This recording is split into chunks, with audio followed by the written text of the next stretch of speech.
ನಮಸ್ಕಾರ ಸ್ನೇಹಿತರೆ. ಕರ್ನಾಟಕದ ಶಿಲ್ಪಕಲೆ ಎಂದ ಕೂಡಲೇ ನಮಗೆ ಮೊದಲು ನೆನಪಾಗುವುದು ಬೇಲೂರು. ಬೇಲೂರು ನೋಡದವನ ಜನ್ಮ ವ್ಯರ್ಥ ಎಂಬ ಮಾತೇ ಇದೆ. ಹನಿ ಹನಿ ಬೆವರಿನಲ್ಲಿ, ಉಳಿಪೆಟ್ಟಿನ ಸದ್ದಿನಲ್ಲಿ, ಕಲ್ಲಿನಲ್ಲಿ ಅರಳಿದ ಆ ಅದ್ಭುತ ಲೋಕವೇ ಬೇಲೂರು ಚೆನ್ನಕೇಶವ ದೇವಾಲಯ. ಸುಮಾರು 900 ವರ್ಷಗಳ ಇತಿಹಾಸವಿರುವ ಈ ದೇವಾಲಯ ಹೊಯ್ಸಳ ಸಾಮ್ರಾಜ್ಯದ ಅಪ್ರತಿಮ ಕಲಾವೈಭವಕ್ಕೆ ಸಾಕ್ಷಿಯಾಗಿದೆ.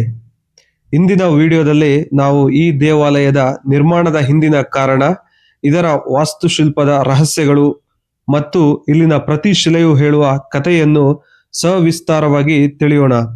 ಬನ್ನಿ, ಇತಿಹಾಸದ ಆ ಸುಂದರ ಪುಟಗಳನ್ನು ತೆರೆಯೋಣ.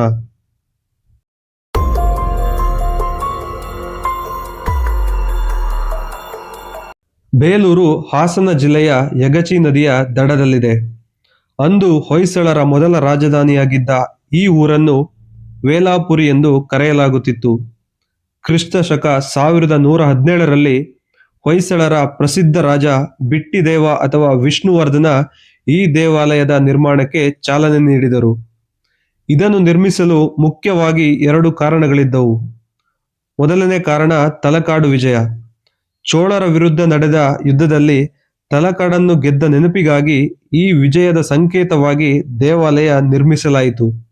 ಎರಡನೇ ಕಾರಣ ಧಾರ್ಮಿಕ ಬದಲಾವಣೆ. ರಾಜ ವಿಷ್ಣುವರ್ಧನನು ಜೈನ ಧರ್ಮದಿಂದ ವೈಷ್ಣವ ಧರ್ಮಕ್ಕೆ ಮತಾಂತರಗೊಂಡಾಗ ಅದರ ಸವಿ ನೆನಪಿಗಾಗಿ ಮಹಾವಿಷ್ಣುವಿನ ಈ ಸುಂದರ ದೇಗುಲವನ್ನು ನಿರ್ಮಿಸಿದನು.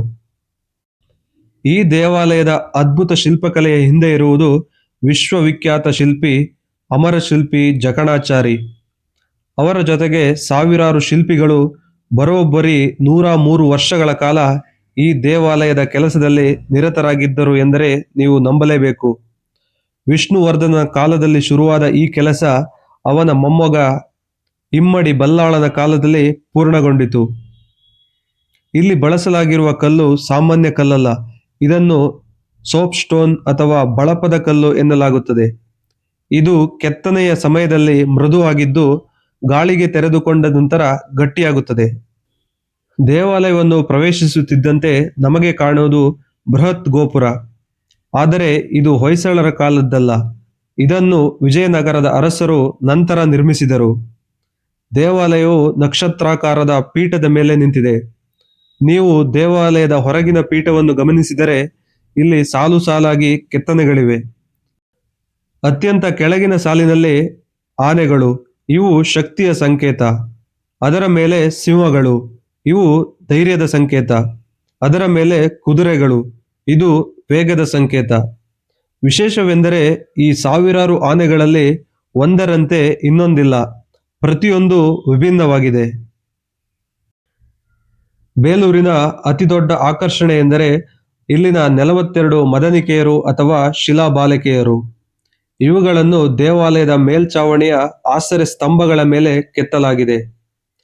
ಕನ್ನಡಿ ನೋಡುತ್ತಿರುವ ಸುಂದರಿ ಅಥವಾ ದರ್ಪಣ ಸುಂದರಿ, ಕೂದಲು ಒಣಗಿಸುತ್ತಿರುವವಳು, ನೃತ್ಯ ಮಾಡುತ್ತಿರುವವಳು, ಹಕ್ಕಿಯೊಂದಿಗೆ ಮಾತನಾಡುತ್ತಿರುವವಳು. ಪ್ರತಿಯೊಂದು ಪ್ರತಿಮೆಯು ಜೀವಂತ ಕಲೆಯಂತೆ ಕಾಣುತ್ತದೆ. ಶಿಲ್ಪೆಯ ಜಾಣ್ಮೆ ಎಷ್ಟಿತ್ತೆಂದರೆ ಈ ಶಿಲಾಬಾಲಿಕೆಯರ ಮೈಮೇಲಿನ ಆಭರಣಗಳ ಒಳಗೆ ಒಂದು ಸಣ್ಣ ದಾರ ಅಥವಾ ಕಡ್ಡಿ ತೂರಿಸುವಷ್ಟು ಸೂಕ್ಷ್ಮವಾಗಿ ಕೆತ್ತಲಾಗಿದೆ. ವಿಷ್ಣುವರ್ಧನನ ರಾಣಿ ಶಾಂತಲೆ ಸ್ವತಃ ನಾಟ್ಯ ರಾಣಿಯಾಗಿದ್ದಳು. ಈ ಮದನಿಕೆಯರ ಕೆತ್ತನೆಗೆ ಅವಳೇ ಸ್ಫೂರ್ತಿ ಎಂದು ಹೇಳಲಾಗುತ್ತದೆ. ದೇವಾಲಯದ ಒಳಗೆ ಪ್ರವೇಶಿಸಿದರೆ ನಮಗೆ ಕಾಣುವುದು ಕತ್ತಲಲು ಮಿನುಗುವ ನವರಂಗದ ಕಂಬಗಳು. ಇಲ್ಲಿ ಒಂದೊಂದು ಕಂಬವು ಒಂದೊಂದು ರೀತಿಯ ಕೆತ್ತನೆಯನ್ನು ಹೊಂದಿದೆ. ಅದರಲ್ಲೂ ನರಸಿಂಹ ಸ್ತಂಭ ಅತ್ಯಂತ ಪ್ರಸಿದ್ಧ. ಈ ಕಂಬವನ್ನು ಒಂದು ಕಾಲದಲ್ಲಿ ಕೈಯಿಂದ ತಿರುಗಿಸಬಹುದಿತ್ತು ಎಂದು ಹೇಳಲಾಗುತ್ತದೆ. ಚಾವಣಿಯ ಮೇಲೆ ಕೆತ್ತಲಾಗಿರುವ ಭುವನೇಶ್ವರಿ ಕೆತ್ತನೆ ನಿಮ್ಮ ಕುತ್ತಿಗೆ ನೋವಾಗುವವರೆಗೂ ನೋಡುವಂತೆ ಮಾಡುತ್ತದೆ. ಅಲ್ಲಿ ಭಗವಾನ್ ವಿಷ್ಣುವಿನ ದಶಾವತಾರಗಳನ್ನು ಅತ್ಯಂತ ಸೂಕ್ಷ್ಮವಾಗಿ ಕೆತ್ತಲಾಗಿದೆ. ಗರ್ಭಗುಡಿಯಲ್ಲಿ ವಿರಾಜಮಾನನಾಗಿರುವುದು ಚೆನ್ನಕೇಶವ. ಚೆನ್ನ ಎಂದರೆ ಸುಂದರ, ಕೇಶವ ಎಂದರೆ ವಿಷ್ಣು. ಸುಮಾರು 6 ಅಡಿ ಎತ್ತರದ ಈ ಮೂರ್ತಿಯ ಸೌಂದರ್ಯವನ್ನು ವರ್ಣಿಸಲು ಪದಗಳೇ ಸಾಲದು. 4 ಕೈಗಳಲ್ಲಿ ಶಂಖ, ಚಕ್ರ, ಗದ ಮತ್ತು ಪದ್ಮವನ್ನು ಹಿಡಿದಿರುವ ಈ ಮೂರ್ತಿಯ ಮುಖದಲ್ಲಿನ ಶಾಂತಿ ಮತ್ತು ಮಂದಹಾಸ ಭಕ್ತರನ್ನು ಮಂತ್ರಮುಗ್ಧರನ್ನಾಗಿ ಮಾಡುತ್ತದೆ. ಇಲ್ಲಿ ಕಪ್ಪೆ ಚೆನ್ನಿಗರಾಯ ದೇವಾಲಯವೂ ಇದೆ. ಇದರ ಹಿಂದೆ ಒಂದು ರೋಚಕ ಕಥೆ ಇದೆ. ಜಕಣಾಚಾರಿಯ ಮಗ ಡಂಕಣಾಚಾರಿ ತಂದೆಯ ಕೆತ್ತನೆಯಲ್ಲಿದ್ದ ದೋಷವನ್ನು ಕಂಡುಹಿಡಿದ ಕತೆ ಇಂದಿಗೂ ಪ್ರಸಿದ್ಧ. 2023ರಲ್ಲಿ ಯುನೆಸ್ಕೋ ಈ ದೇವಾಲಯವನ್ನು ವಿಶ್ವ ಪಾರಂಪರಿಕ ತಾಣ ಎಂದು ಘೋಷಿಸಿದೆ.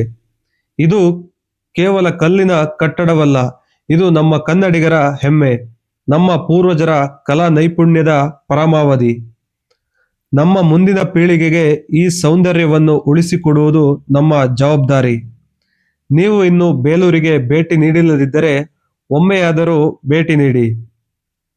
ಈ ವಿಡಿಯೋ ನಿಮಗೆ ಇಷ್ಟವಾಗಿದ್ದರೆ ಲೈಕ್ ಮಾಡಿ, ನಿಮ್ಮ ಸ್ನೇಹಿತರೊಂದಿಗೆ ಹಂಚಿಕೊಳ್ಳಿ. Thank you. ಮುಂದಿನ ವಿಡಿಯೋದಲ್ಲಿ ಮತ್ತೆ ಸಿಗುವ.